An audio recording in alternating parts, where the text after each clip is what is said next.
தற்போதைய அண்மை செய்தி. தஞ்சையில் அரசு உயர்நிலைப் பள்ளியில் ஆசிரியை ரமணி கொல்லப்பட்ட சம்பவத்தை தொடர்ந்து பள்ளிக்கு விடுமுறை அளிக்கப்பட்டது. தற்போது மாணவர்கள் மற்றும் ஆசிரியர்களுக்கு உளவியல் மருத்துவர்கள் மூலம் ஆலோசனை வழங்கி வருகின்றனர். அது தொடர்பான காட்சிகளை தற்போது பார்த்துக் கொண்டிருக்கிறோம்.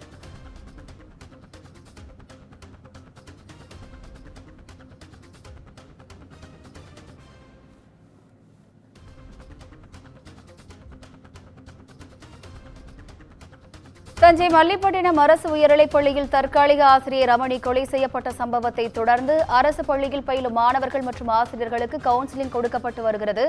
கூடுதல் விவரங்களை செய்தியாளர் சரவணன் வழங்க கேட்கலாம். வணக்கம் சரவணன், கூடுதல் விவரங்கள் என்ன? வணக்கம் கற்பகம்.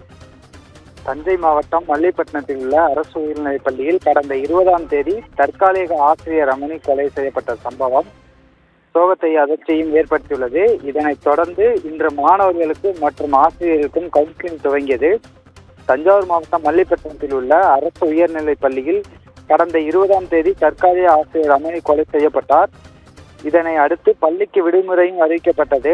இதனைத் தொடர்ந்து இன்று தனியார் திருமண மண்டபத்தில் காலை 10 மணி அளவில் மாணவர்களுக்கு ஆசிரியர்களுக்கும் மருத்துவர் மூலம் கவுன்சிலிங் நடத்தும் பணி துவங்கியுள்ளது. இந்த முகாமில் 522 மாணவிகளும் 22 ஆசிரியர்களும் கலந்து கொண்டனர். அவர்கள் உளவியல் மருத்துவர், மனநல மருத்துவர் மங்கேற்கரசி, மாவட்ட நல மருத்துவர் சித்ராதேவி, மனநல ஆற்றுநர் சுபாஷ், சமூக ஆர்வலர் சுகந்தி உள்ளிட்டோர் மாணவ மாணவிகளுக்கு மற்றும் ஆசிரியர்களுக்கும் மன விழிப்புணர்வும் பயிற்சியும் அளித்தனர். மேலும் சேதுபா சத்திரம் ஆய்வாளர் துரைராஜ் தலைமையில் காவல்துறையினர் பாதுகாப்பு ஏற்பாடும் செய்யப்பட்டிருந்தனர்.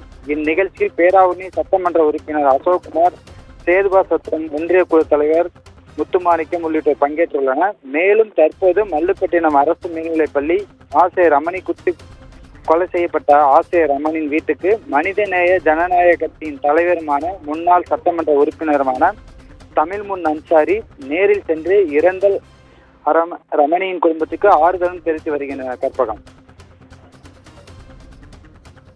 கூடுதல் விவரங்களுக்கு நன்றி சரவணன்.